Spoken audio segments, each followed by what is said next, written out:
नमस्कार, मैं विक्रम कुमार। ये जो आपके पास सेटअप लगा हुआ है, ये जो फूल है, ये फूलों का जो गुलदस्ता है, इसको इम्पेसिस कहते हैं। और इम्पेसिस के बारे में यही जाना जाता है कि ये एक सीजनल प्लांट है। लोग अक्टूबर नवंबर में लाते हैं, गमले या जमीन में लगाते हैं, उसके बाद मई तक, अप्रैल मई के बाद ये खिलना खत्म होता है तो इसको उखाड़ के फेंक देते हैं। ये एक हैवी फ्लावरिंग प्लांट है। पिटूनिया के बाद यही एक प्लांट है जिसको कि दोनों में तुलना की जा सकती है कि कौन सबसे ज्यादा फूल देता है, पिटूनिया वर्सेस इम्पेसिस। लेकिन पिटूनिया जो है वो सीजनल प्लांट है, उसको आप सालों भर नहीं रख सकते हैं। इसको आप सालों भर रख सकते हैं, इसको सेव कर सकते हैं और अगले सीजन में भी इसका फूल ले सकते हैं। इसका पूरा ट्रिक आपको बताएंगे, कैसे खाद देना चाहिए, कैसे पानी देना चाहिए, कैसे इसको सेव रखना चाहिए गर्मी में, ठंडे में, बरसात में। ये सारा आप देखिएगा, स्किप मत कीजिएगा, पूरा वीडियो देखिएगा। आप इसको सालों भर रख सकते हैं। कि जो हम लोग शावर से इसको नहा देते हैं या इसको गंदगी रहती है तो इस पे पानी डाल देते हैं, वो भी नहीं देना, नहीं तो वायरस आ जाएगा। जैसे हम लोग ये शावर लिए और सब पर पानी डालना स्टार्ट किए, जितना भी पौधे है उस पर पानी डालना स्टार्ट किए, वैसे ही इस पर भी डाल दिए। तो ये नहीं करना है। इसको खोल लीजिए, इसको पूरी तरह से खोल लीजिए और इसके जड़ों में पानी दीजिए। यूं इसके जड़ों में ही पानी देना है, इसके पत्तों पर पानी बिल्कुल ही नहीं देना है। बीज से, कटिंग से बहुत आसानी से लग जाता है। आप अगर चाहिएगा तो पानी के बोतल में या जो आपका फ्लावर ग्लास, उसमें भी आप पानी से इसके रूट को डेवलप कर सकते हैं और जल्दी लग सकता है। तो ये 3 तरह से आप लगा सकते हैं, कटिंग और बीज दोनों से लगा सकते हैं। छाया पसंद पौधा है, डायरेक्ट धूप नहीं चाहिए, फिल्टर लाइट चाहिए, पेड़ के नीचे से छना हुआ धूप चाहिए या ऐसे जगह पर रखे बालकोनी में जहां पर कि सवेरे की धूप आए। इसके खिलने का समय होता है जब ठंड खत्म होने लगती है, मतलब जनवरी लास्ट, और मई तक खिलता है। मई के बाद इसको पूरी तरह से आप अगर शेड में रख दीजिएगा, धूप से हटा के रख दीजिएगा, तो ये बच जाएगा। जहां पर कि आपका विंडो का लाइट आए, जहां पर आपका टेम्परेचर 30 हो, 32 हो, सरवाइव कर जाएगा। लेकिन उससे ज्यादा होगा तो सरवाइव नहीं करेगा, ये जलना स्टार्ट हो जाएगा। पानी आपको उस समय बहुत ध्यान से देना पड़ेगा, क्योंकि उस समय पश्चिम की रेतीली हवा आती है, लू चलता है। वही आप अगर अप्रैल, मई, जून, जुलाई तक इसको अगर बचा लिए तो अगस्त में मानसून आ जाती है, उसमें उतना मेहनत नहीं करना पड़ेगा। एक बार अगर पानी दे दिए और उस समय लू वाली हवा नहीं चलती। ठंड से भी इसको बचाना है। नवंबर, दिसंबर, जनवरी का जो क्लाउडेड होगा, जिसमें धूप कम आएगी और ओस गिरेगा, उससे इसको बचाना है। क्योंकि इसके, आपको मैंने अभी भी दिखाया था कि इसके डंडी बहुत कोमल है और उसमें पानी भरा रहता है, और इसमें जैसे ही ओस इसके पत्ते पर पड़ेगा, इसके पत्ते गलने लगेंगे।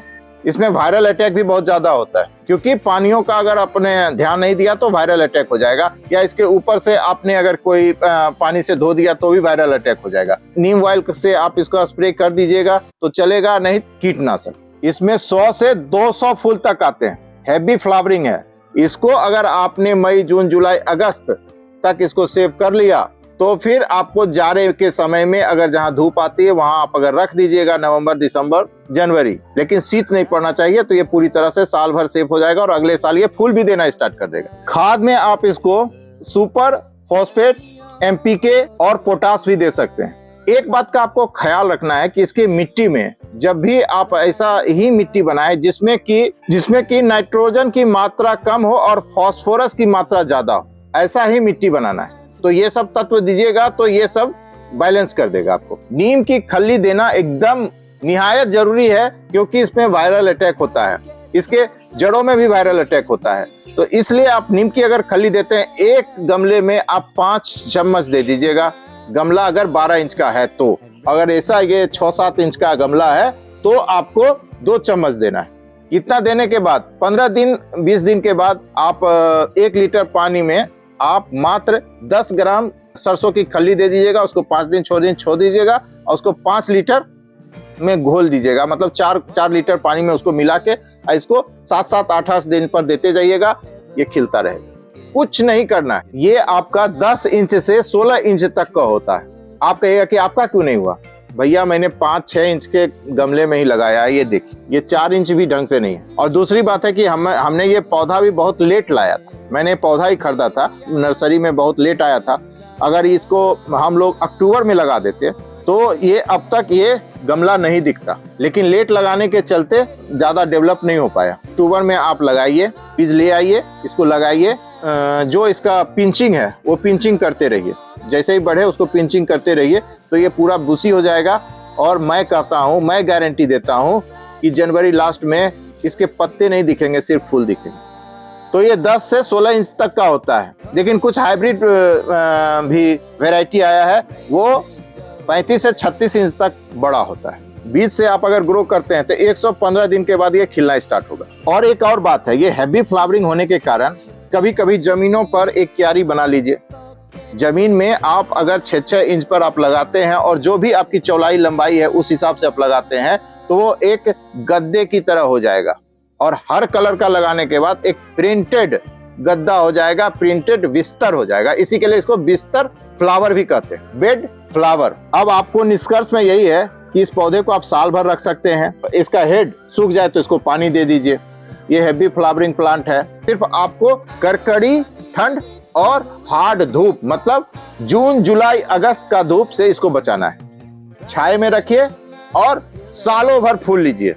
जहां पर मौसम, जैसे कि हम लोग का साउथ इंडिया का मौसम है, वहां पर ये सालों भर खिल सकता है। सिर्फ वर्षा से उसको बचाना पड़ेगा, क्योंकि वहां भी बहुत ज्यादा गर्मी और बहुत ज्यादा ठंड नहीं होती। ठंड जगहों पर इसे नहीं लगाया जा सकता है। बहुत ही नॉन मेंटेनेंस है। एक बार मिट्टी बना लीजिए। सोइललेस मिट्टी में भी आप लगा सकते हैं। गोबर की खाद, लीफ खाद या कोकोपीट, ये सब मिला के आप उसमें, नीम की खली लेकिन मिट्टी वाले में भी दीजिएगा, इसमें भी दीजिएगा। और ड्रेनेज अच्छा रखिए, बहुत अच्छा से चलेगा। अच्छा लगा होगा तो लाइक और सब्सक्राइब भी कीजिएगा। धन्यवाद।